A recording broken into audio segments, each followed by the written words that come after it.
Child, we done went from the blind side to blindsided. Fendi, like the bag.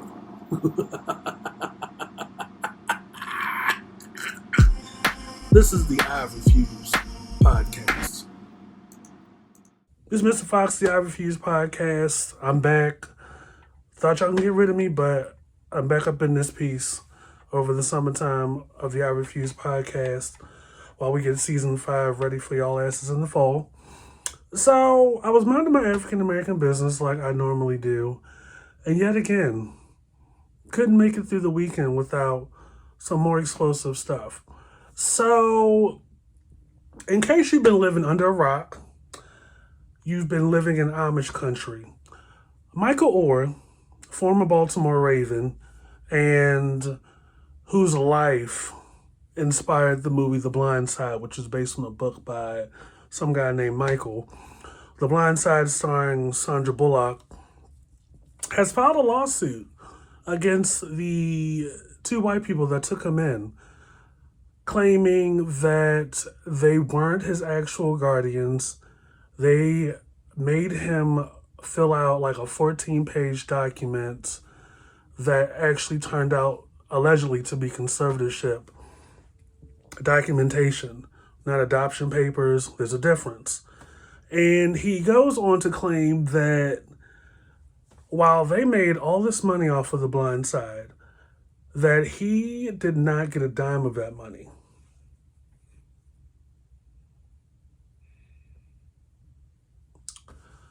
All right, so The Blind Side, cute movie, came out, I think, in 2011, 2012, maybe earlier than that.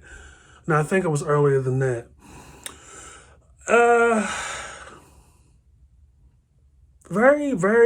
It was problematic from a social, cultural standpoint. It very much had that Green Book flair to it. So The Blind Side started Sandra Bullock as the white woman that took in Michael Oher, while Tim McGraw played the husband of, in the marriage of the family that took in Michael Oher.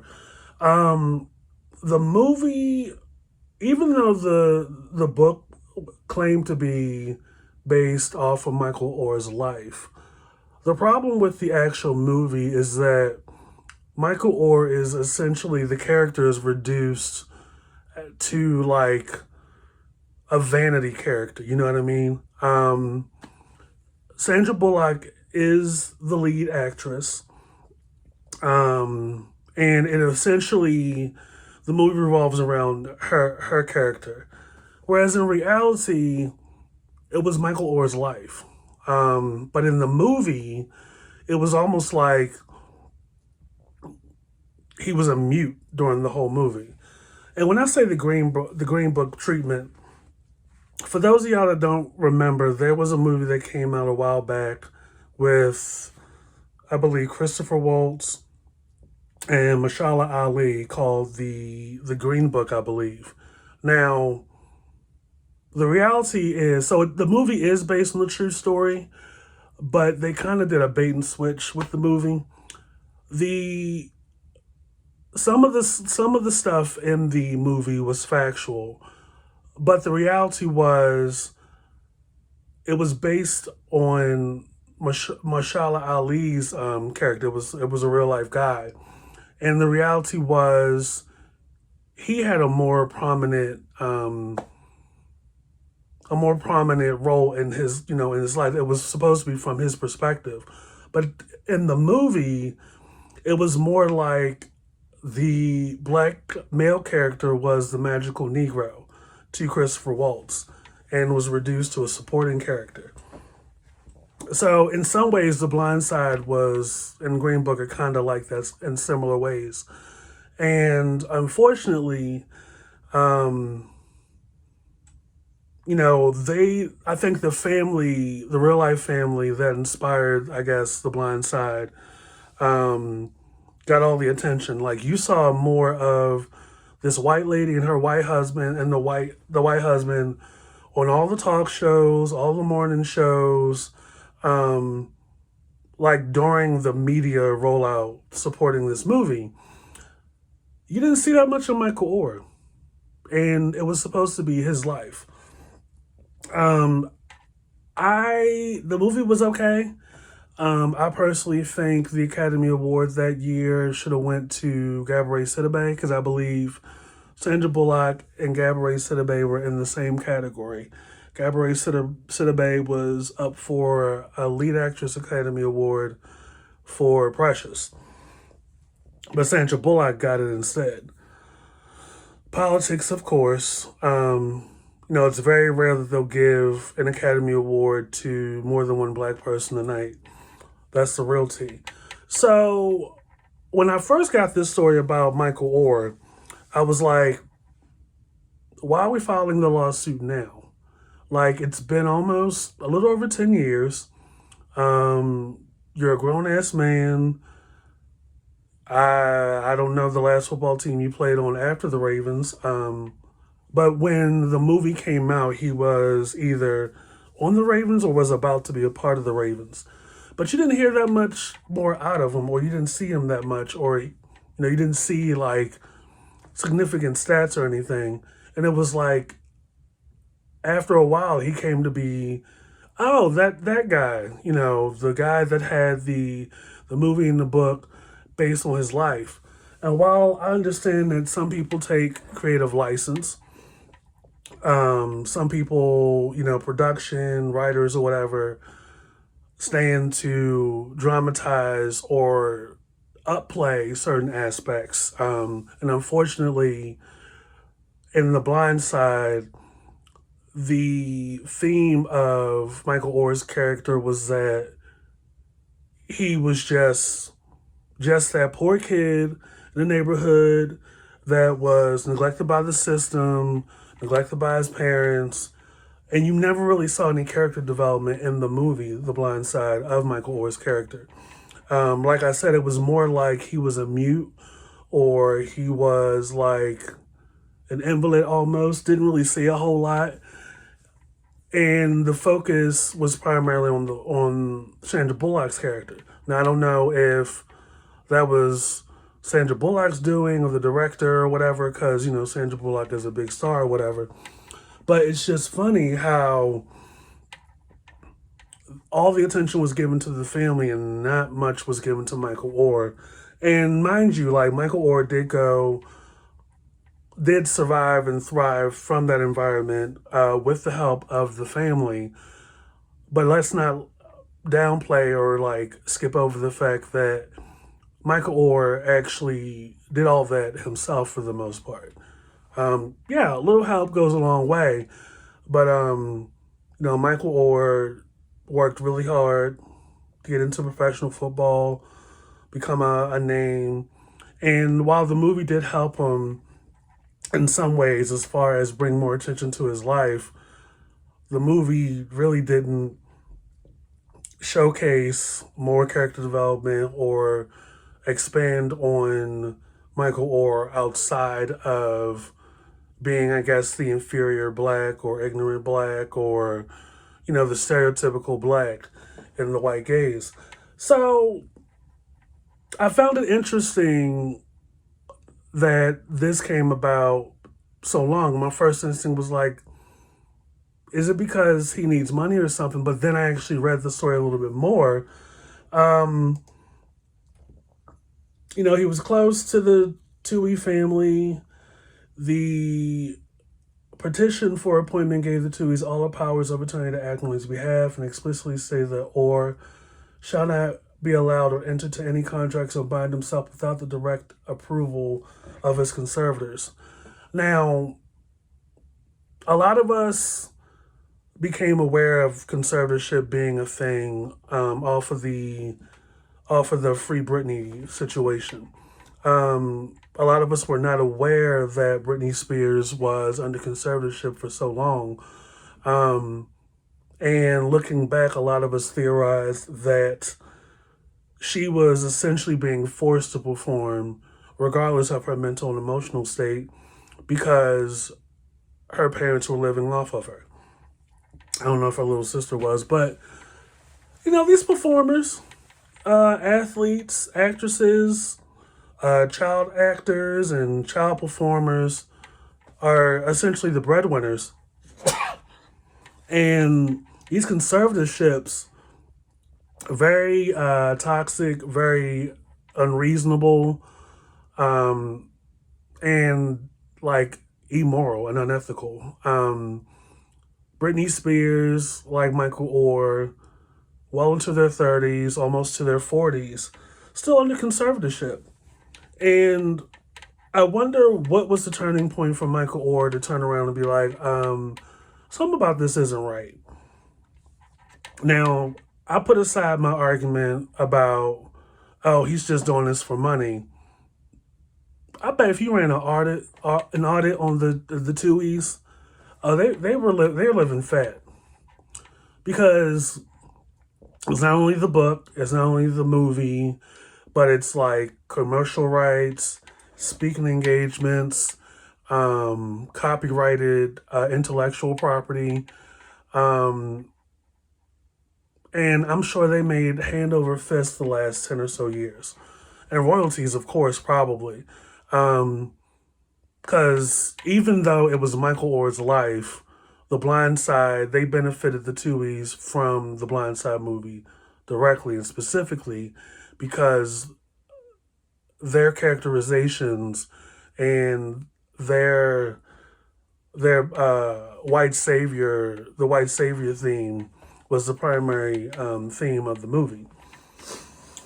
And you start to think about it like, yes, Michael Oher, with the help of the Tuhoys, was able to have access to things and, persevere and thrive in a better environment. But it's the way they did it. That's the other thing. Like, a conservatorship, I don't think there's a statute of limitations or a max number of years on a conservatorship. I believe some conservatorships are in perpetuity. And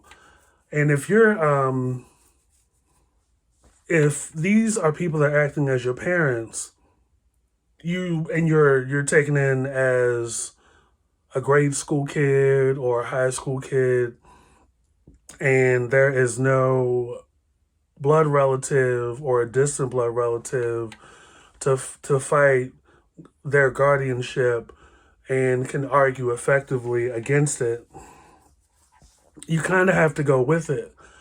But for the Tuhoys to essentially do a bait and switch on Michael Oher, oh, we're going to be your guardians, but if you can fill out this 14-page document, and Michael Oher at that time probably, I don't think he was good with reading, and he wasn't that literate or anything. From what I gauged from the movie, I only saw the movie once. Just went along with it. But Michael Oher gets to a certain age and realizes there's some bullshit. And I'm willing to bet that this lawsuit was inspired by the Britney Spears movement. The impact, I'm just willing to theorize. Because prior to like 5 or 6 years ago, a lot of us didn't know that much about conservatorships. But this is special because he got. Now, regardless of how long ago the movie came out, he can get out of this. But I don't think he could win a settlement. But the Tuhoys probably ran through all that money.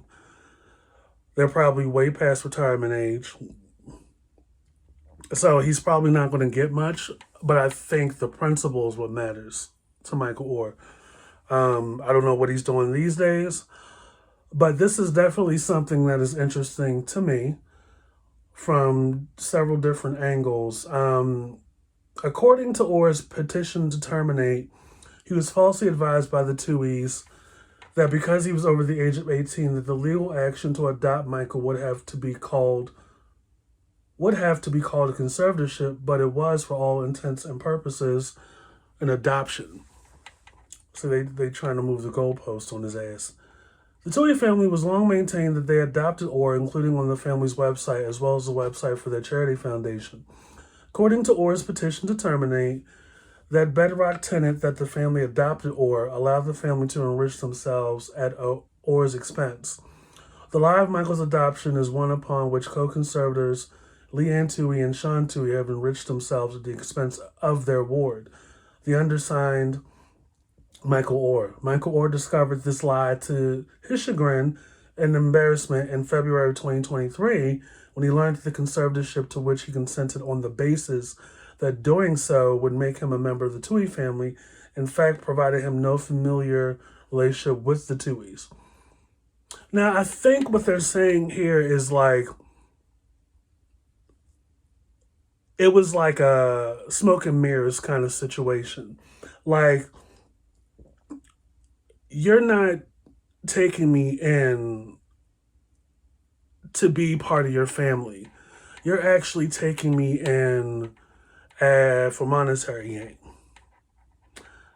Now, I don't have kids, but I know scammers when I see them, especially when it comes to like kids. So, scammers are not.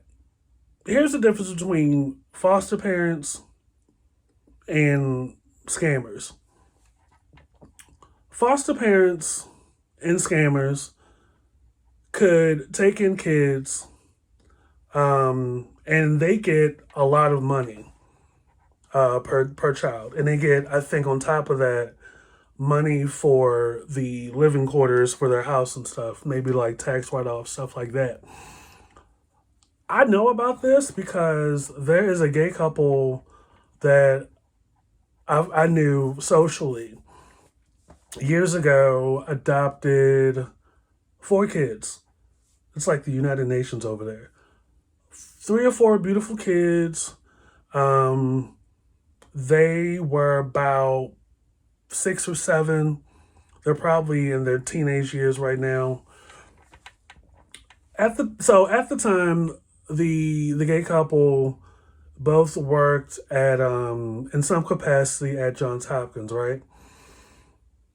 Upper education, higher education, like master's degrees and probably a couple PhDs up the wazoo, and making good money to where they went from living in the city near Highlandtown to like brand new, freshly built houses near Glen Burnie. And I was like, oh, this is pretty nice. It tripped me out that like y'all got like 1,600 degrees between y'all, and y'all don't have curtains on your windows, and you can clearly see into the next house from your living room, your dining room window. That's neither here nor there. But at some point after adopting the kids, or probably before, one of them quit their job and became a full-time house husband. I was like, what? Now, me being black, this is a culture thing, definitely, where it's like, that's unheard of that a person just, the second income just stops, like from going to work every day. Like you either work or you go to school, and that's your contribution to the house. Like you're not gonna lay up in this house, half naked, eating everybody's snacks while they're working 40 hours a week, and laying in your drawers and having everything done for you. So that threw me off a little bit. But then he told me, he was like, he actually makes more money being a foster parent, a stay-at-home foster dad, taking care of the kids, making sure they're good to go, than he ever did working for Johns Hopkins. And Johns Hopkins has been around since, probably since Jack the Ripper. So I was like, oh shit, let me get some kids. I need some to pay off some shit. No, but the difference is like a person that is genuinely wants kids and not only takes in kids, but sees kids as part of their family. It's not even really so much about the money, but they're very involved. They don't make them sign paperwork or documentation. Like, they give them a much better life, not only in the financial sense and the worldly sense, but they they give them a much better childhood. And these are children from different backgrounds, different cultures, different walks of life, like really nice life. Whereas this Tui situation just sounds like they were really taking this boy in just to get a stipend. Now look, I'm not saying I'm not saying like the Tuies did took in Michael Oher to like take, pocket the money and pay off their debts and stuff and left him in a cage or left him in a house or in a bedroom in a closet somewhere without. That's also possible too. Cause y'all remember that Atlanta, the FX series, did an episode about this lesbian couple that had all those black kids and the conditions of the house and the reality when the state started to like investigate. I saw some things that just didn't smell right, but nobody did anything. And the next thing you know, they drove off. They drove off the cliff with all the kids, and everybody died. Because they had some shit to hide. That's why.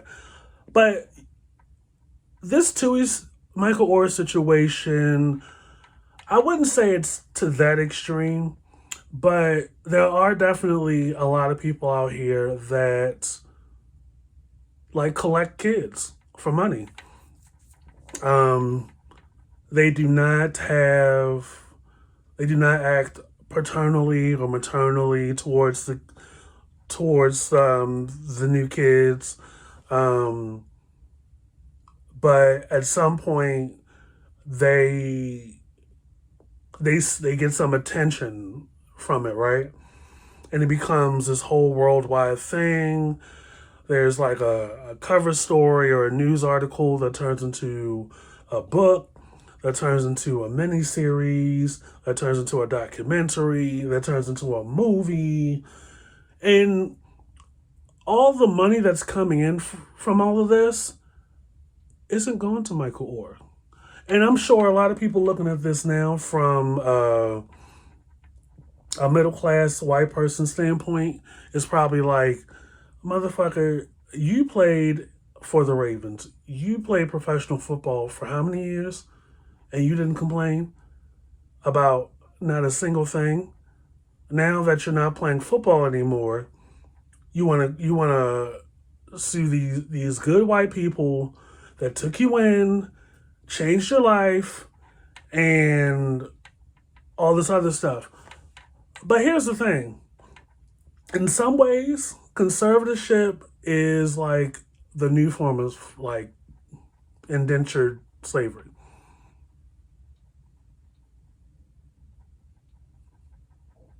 Are we ready to have that conversation? So, the petition to terminate alleges that the Tuies negotiated for themselves and natural born children a contract price of $225,000 plus 2.5% of all future defined net proceeds in the movie The Blindsided. It is further alleged that the family used their position as conservators to negotiate a contract with Fox for the movie The Blind Side, and that in the contract signed by the Tuhoy family members with Fox lists Matthew Snyder at creative artist agencies as the Tuhoy's contact. But the agent/attorney to receive contract and payment notices for Michael is listed as Debbie Brandon Esquire, the attorney of record in the conservatorship. So all these white people were making all this money off of this boy's life. The petition to terminate also alleges that Oher signed a life story right agreement in which he signs away to Fox without any compensation, of any kind, the perpetual, unconditional, and exclusive right throughout the world to use and portray Michael Oher's name, likeness, voice, appearance, personality, personal experiences, incidences, situations, and events based upon or taken from Michael Oher's life story. Oher contends that he at no time ever willingly or knowingly signed this document and that nobody ever presented this contract to him with any explanation that he was signing such a document or any document concerning his rights to his name, image, and life story to Fox or anybody else. So at the outset, shout out to SBNation.com for this story. At the outset, he is seeking the termination of the conservatorship as outlined in the petition to terminate. In the initial petition for appointment, when the Tuhoys were named as conservators for Oher, they were seeking to be recognized as his legal guardians at least until he reaches the age of 25 or until terminated by the order of this court prior to that time. However, the order appointing the Tuhoys as conservators kept that appointment until terminated by an order of this court. As of the date of Oher's petition to terminate, no such order has been issued. In addition to the document, it outlines the requirements that conservators have to satisfy to comply with Tennessee law. Specifically under Section 34.1.111 of the Tennessee Code, conservators have to file yearly accounting outlining receipts and expenditures made during the previous year.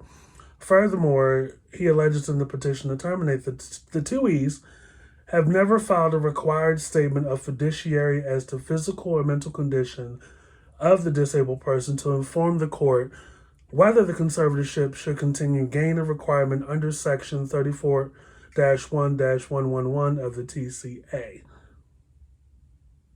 He's also seeking damages due to the ongoing misuse of his name, image, and likeness by the co-conservators herein.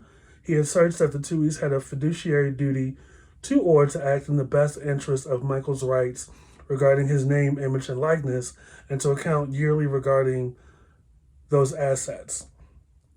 Instead, no such accounting has ever been made. Yo, like, when you think about it, he is getting milked. Like, the Tuhoys and the lawyer, this Debbie lady, and the creative arts agency people, I guarantee you they've made a lot and they continue to make a lot of money off of Michael Oher's image, or at the very least, or the very most, this narrative that's so inspiring and so magical, and people get wrapped up in that shit. Like, people get so wrapped up in the white savior thing when y'all know damn well this country has the history of the absolute opposite, where it's like white people pillage, white people like genocide, like rip other people off, and this is really no different. And it's like, really? But here is what tickles me. Here's what tickles me. We have gone to the Bird app to get into white people's business, right?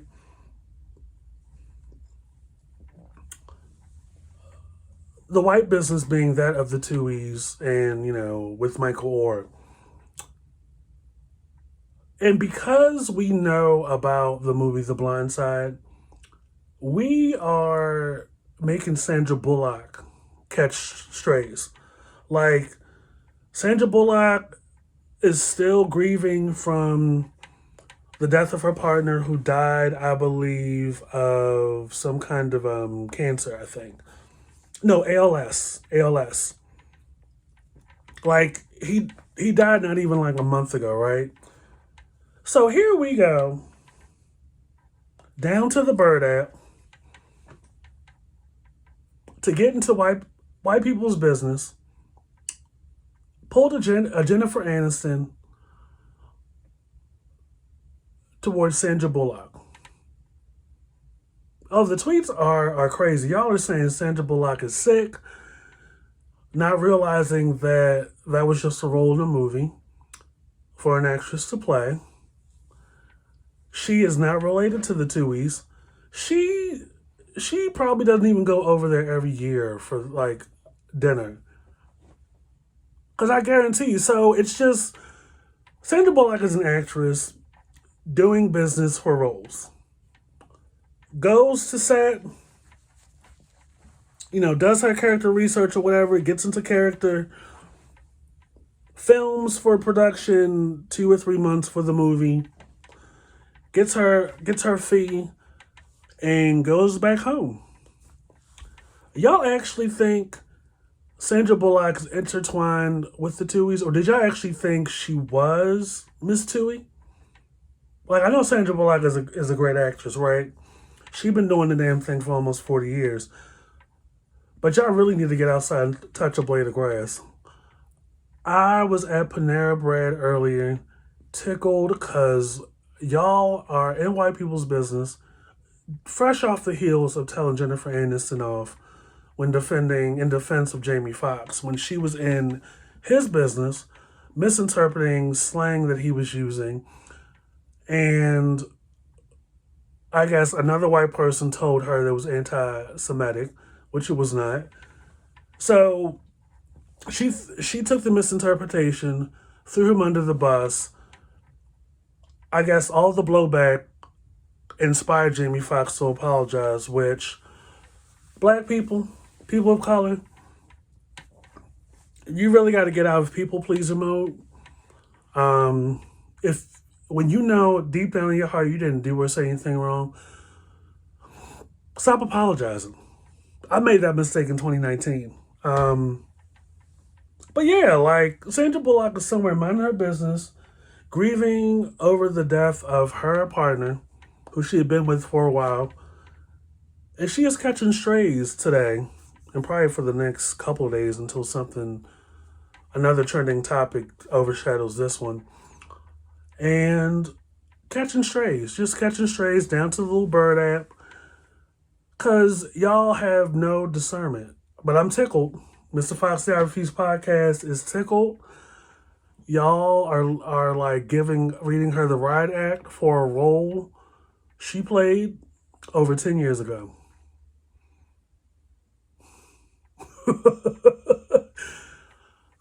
We were just fresh off of the Alabama Tea Party, fresh off of talking about a chair is not a chair,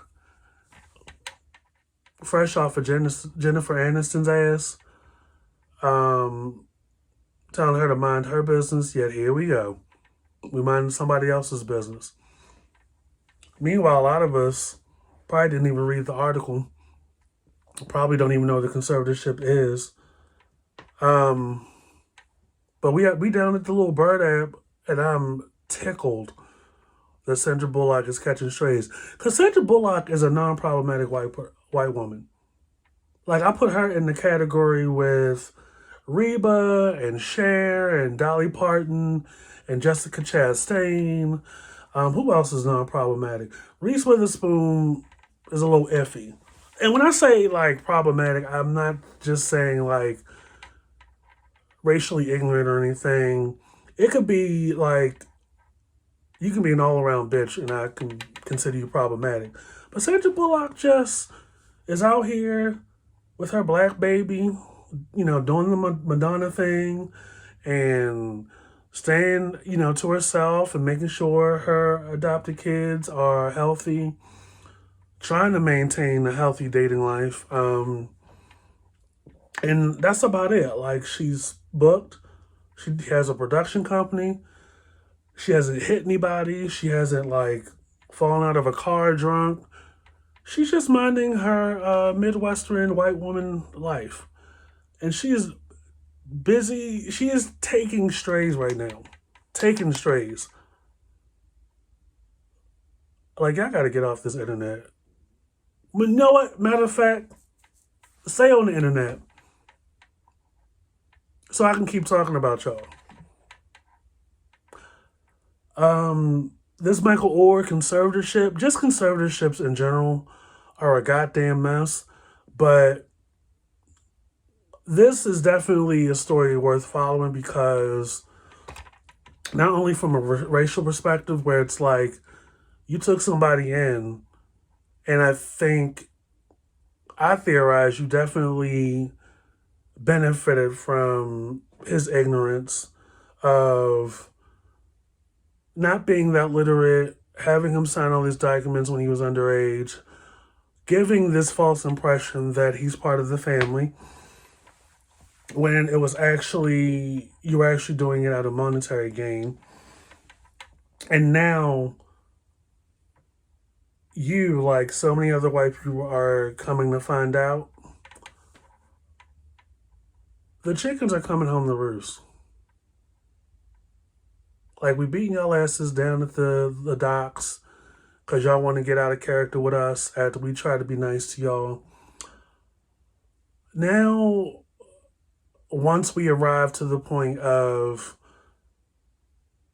something don't smell right, we can question shit, and we start researching some stuff that we signed when we were younger.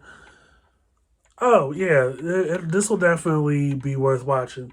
Hell, they need to make a movie about this. Shit. What Netflix at?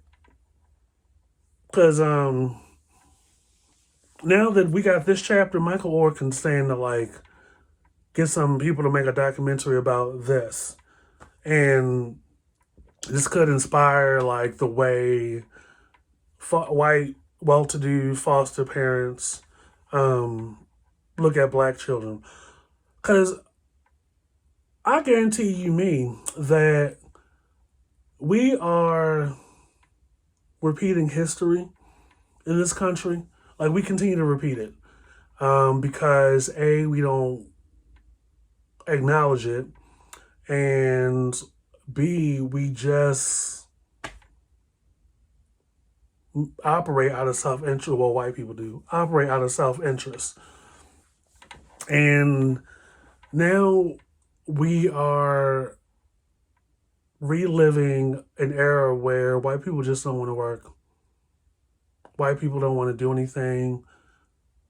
And they rediscovered a hustle of taking in black children from statistically impoverished areas, unattractive areas, dangerous areas, and keeping them in the house to get money.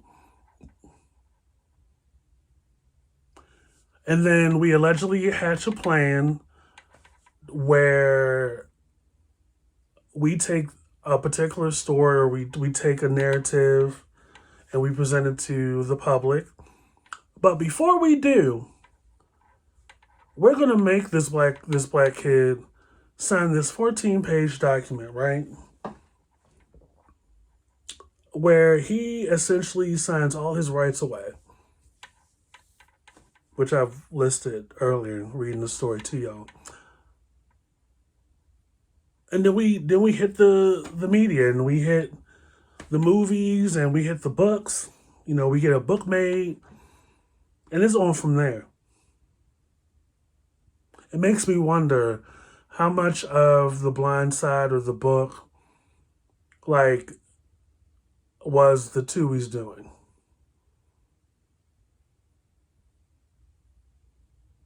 We'll downplay, we'll minimize his role or his presence in the narrative, and we'll make us the center. Because who doesn't love, white people saving black people? But little did y'all know, allegedly, that they were raping this boy out of so much money. Because their asses didn't want to work. It's Mr. Fox, the I Refuse podcast. Be sure to check us out wherever you get your music and your podcasts. We're also on Twitter and Instagram at I Refuse Podcast. Instagram is the underscore between the words.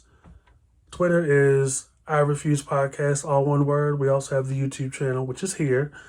Also check out I Refuse Podcast After Dark and the Usual Suspects podcast, a podcast that I have with one of my best girlfriends, Abstract Sagittarius. We just dropped a new episode last week. We typically release an episode every 1 to 2 months, but y'all have had us in a chokehold over the corny shit the celebrities are doing. We just released Children of the Corn Part 1 last week. Be on the lookout for Part 2 this week, and we will continue to produce more content as the summer goes into the fall. Stay out the heat. Find a pool. Pay all your bills. Remember that rent is still due on the 1st, even though it's Labor Day.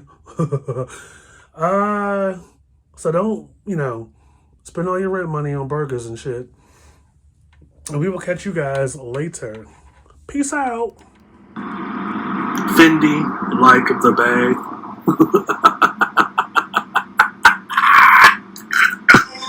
This is the Ivory